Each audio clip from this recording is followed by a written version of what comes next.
What's good, YouTube? Back here with another video. Before we get into the video, like, comment, subscribe, hit that notification bell, and let's get into it. Imagine this scenario. You wake up for work at 7:15 a.m. to get ready, have to deal with an hour worth of traffic because road infrastructure in America is designed by people, I presume, who have never drove a car. You manage to make it just in time for your shift at 9. You work at the movie theater. All you have to do is make sure people have the right movie ticket and sweep the floor. You walk into one of the theaters as two final words are uttered from a movie. And proceed to get hit by 10 popcorn bugs with the force of a Boeing 737. The Minecraft chicken jockey incidents are just one of many trends that Gen Z has done, which has related to things such as vandalism, general violence, and harassment. And I'm here to— That's foul. That's foul. I'm sorry. You're a dirty motherfucker.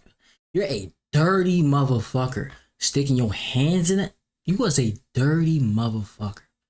Like, you need to be underneath whatever jail they're gonna throw you in, and they need to throw another jail on top of that jail. Like, to answer the question of why is Gen Z so violent? But before I start, that whole question can be answered pretty quickly. Some of you might be confused by the title because according to statistics, Gen Z overall is actually the generation with the lowest rate of violent crime ever recorded of any youth of a generation. And we're actually over 60% lower than baby boomers were at our ages. So take that, you old f***. And now that I know about this, it's funny when I'm walking by grandma and she starts to clutch her purse. Like, I should be the one clutching my purse. Your generation was 60% more violent than us. So even though traditional violent crimes are way lower with us, we have way more of a psychological violence and mental violence. Just like I mentioned at the start of this video, one of our things is dangerous challenges. Growing up seeing these crazy challenges every year on YouTube did not help us develop well. Like, I remember the first time I saw someone doing the salt and ice challenge and thought how wild it was. If only they could see what we have now. People were intentionally burning their skin off for views and likes. And when you're a kid, you soak up things like a sponge. Because I don't know why, but my friends in the neighborhood gathered around to do it and see who could last the longest. They tried to offer me to join in. Like, I like my sexy caramel skin being intact. I'm good off that. So us growing up with this mentality, of course nowadays we're gonna come up with dumb challenges and try to do it for views, which the Gen Alphas shall grow up and carry the tradition on after us. But on TikTok for us, it's gotten notably worse. I don't know if it's just because TikTok can generate easy ass views for almost anyone. Usually the challenges back then were absolutely brain dead, but at least it was just harming yourself. The next stage we've reached is harming others. The time I visibly remembered things starting to change was with the devious lick challenge. I had just graduated that year, so luckily I wasn't in high school anymore to witness that bullshit. But we casually made robbery a trend and funny. Cool. I feel like in other generations, they would have just been too scared to have the audacity to do something like this off being arrested, and being scared to be put on the local news and having all their friends and family laugh at them and make fun of them for it. Also, some of y'all may not know, but the devious lick trend, yeah, they brought this whole trend back. Instead of now destroying school bathrooms and vandalizing them, they're taking school Chromebooks and annihilating them.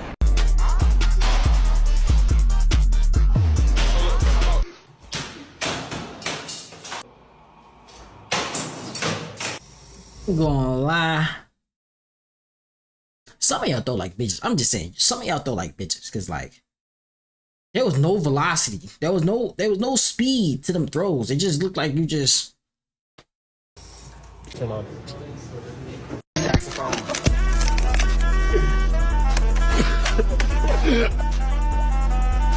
I don't know if some of these high schoolers don't have a plan to go to college or get any future employment, but they're literally posting these videos on their personal accounts. You would think they would make burners so their school doesn't catch who's doing it, but you can search them on TikTok, Chromebook durability test yourself, and see how many of these high schoolers are doing it on their personal accounts. Then of course we got challenges like the Skull Breaker challenge and the Penny Outlet challenge. A lot of this is just for views, but there is another aspect to it in my opinion. I think what Gen Z really likes compared to other generations is the watching of people doing violent things. And this all stems from one place where everything on the internet links to. For demonetization reasons, I can't fully say it and I don't know if I can. It rhymes with lore, and scroll on IG Reels about 5 times and you'll probably see it. The impact content has had on Gen Z is bigger than people think. There's probably a 90% chance anybody watching this in Gen Z has seen a video intentionally or unintentionally. Before YouTube cracked down on it, you could casually see it on here. And there was always that one kid in school who would go around and try to show people weird videos like that. Those type of dudes were definitely school threats. Seeing these type of videos in general is bad for you, but for somebody with a growing mind seeing it, it's even worse. Which is why I think it's an aspect in us being obsessed with dangerous trends. We're so desensitized to us, it don't even matter anymore. I don't think humans were meant to see this much violence in our lifetime. In past generations, you couldn't casually see this stuff. I genuinely think if something like 9/11 happened nowadays, people would probably forget after a week when another catastrophic event happens and start posting brain rot memes of the Twin Towers. Shows back then used to get in deep trouble when they made a joke about 9/11. It took multiple years for shows and movies to start making jokes because they knew the public would tear them up. But nowadays you'll have a bunch of people in the comments typing, "Oh man, TS funny as hell. Keep it up, gang." I know not everyone in our generation is like that. A lot of us have definitely got desensitized to violence. Like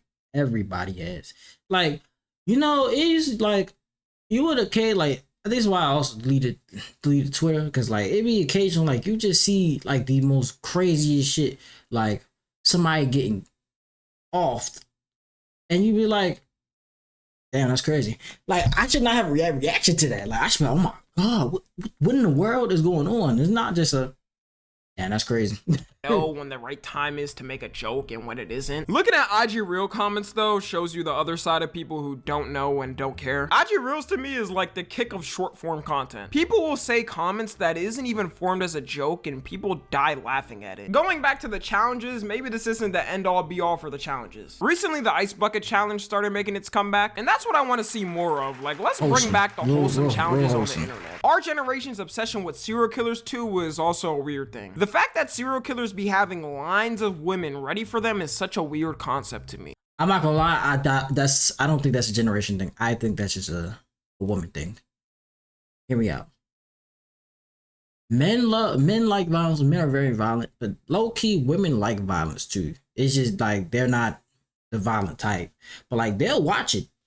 Best believe they'll watch it, and they're obsessed. They love a nigga that can get violent until it's them, but. They like violence too. Violence is low key like a necessity, but like we know it because we enforce it. So it's like, all right, like it's not nothing to be played with. Since they don't enforce it, like they like that shit. That's why, like, if you think about it, like most women are into like crime shows and like murders or like these serial killers, because like it's a thrill to them. It's cool to them because they don't deal with it on the regular. If that makes sense. I just want just once for them to be released and manage to marry one of these fans and have all the fangirls with the Pikachu shock face when he ends up stabbing her while she's sleeping. I don't know what they think is gonna happen, but it's not gonna be a honeymoon. One notable incident from our generation of this serial killer obsession we can't forget is Jeffrey Dahmer. Specifically when the show reenacting his life released on Netflix. You see, Jeffrey Dahmer already had fangirls back in the 90s when he first got locked up, sending him all their money and gifts and their nudes. Sending a gay man your nudes as a woman has got to be the biggest intentional airball of all time. I would say a majority of Gen Z did know about Jeffrey Dahmer, but a lot of people didn't. So when Netflix released this show and it went #1, he got introduced to a whole new generation on the mainstream. And as they always say, history repeats itself. TikTok was flooded with simp edits for him. They took no time immediately making edits of him on TikTok. You didn't know.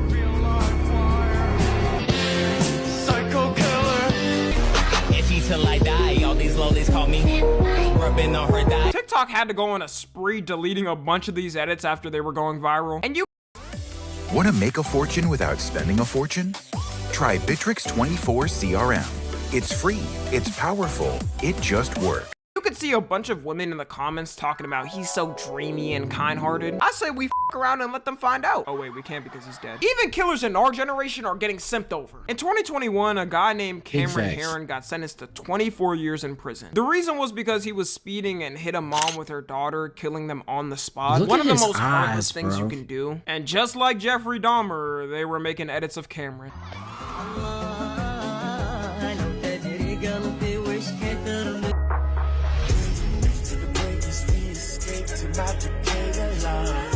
They went as far to even make a petition for him to be released that got 22,000 signatures on it. That's I'm not gonna lie, crazy. I don't ever want to hear women say men are more down bad when like this exists. Would men do the same if a similar thing happened with a woman that looked good? Absolutely, 100%. It'd probably be actually double the amount of signatures. But that shows I don't know me about really- that. I don't know about that. I don't know about that.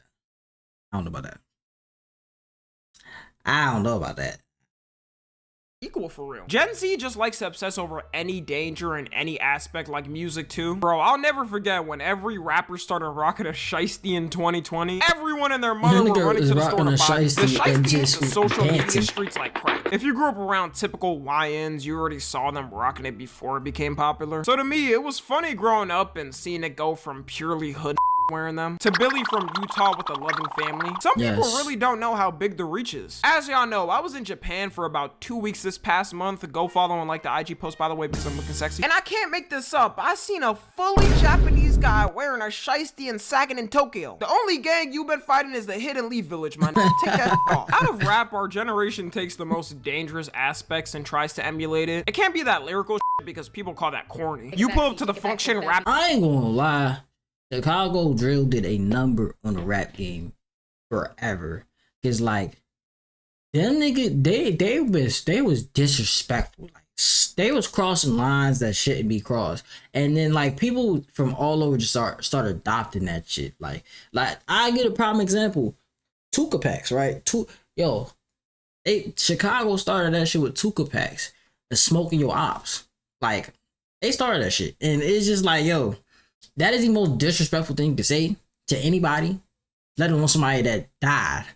But now it's like a mainstream thing, which is crazy. Rapping like Eminem and people are just gonna die laughing at you. Gangster rap from the past versus now doesn't even come close. Back then, the most you had was 50 Cent and you knew his lore and how he grew up in the streets. People thought they were leading the hood when listening to Many Men. But nowadays, you got whole documentaries on rappers who are admitted serial killers. King Von becoming so big has gotta be an indicator that our generation is really obsessed with violence. Everybody who listened to him knew damn well this man was dropping people left and right on the streets. And that's what added to the appeal for our generation. Okay, it has always been a thing in rap where people ask, is the rapper really living what they rap? Which I think people are starting to care less about and more care about if the song is just good. I think us losing some of the biggest rappers to this violence kind of made it and put us off. I remember when Lil Tecca was breaking down his song lyrics and making sure people know he's not actually on any of that type of shit. Honestly, it felt refreshing and You know was what? hilarious to I respect watch. it though. I got 2 twin Glocks, turn you to a dancer. I don't have no straps for nobody. I don't got no straps. But people still I want to respect it, feel the though. real thing, and I think that's what King Von did. The whole YN culture taking over in general shows me our generation also just wants to obsess over violence just because. I know hella people make fun of Cardi listeners and the average Ken Carson fan, Destroy Lonely, whatnot. But I'd rather Billy from Utah obsess over Cardi and try to act mysterious than Billy from Utah obsess over King Von and him be a young boy. Like, bro, the top enemy to black people in America is the YN because it makes the whole community look bad. And the fact that it's the most glorified on social media is a blow to the face. Because you'll have the old white people looking at their grandkids and them reenacting Murder on My Mind and blaming everyone that's black for it, even though most black people don't even like them either. I just imagine them waking up one morning and seeing their bundle of joy in their front yard recording a music video like this. We're dropping names in this month. You say you crazy, can you see me and you do nada? Yeah, you do nada thing. Yeah, I keep my head level-headed, walking through the rain. Walking through the rain. You won't understand why I'm on this girl on this fucking thing. This is just so laughable, bro. Yo, it's so laughable because, bro, if you just grab this little man by his little hoodie, he just I guarantee you all that's going out the window. All that is going out the window. So anyways, that's everything overall. Let me know how violent y'all are in the comments. Follow me on Twitter, Instagram, and TikTok. As always, I love you guys consensually. And until next It's a good time, video. I'm out. To Morocco, I got pretty women showing titties like I'm Flacco. I came in a hard top, I'm still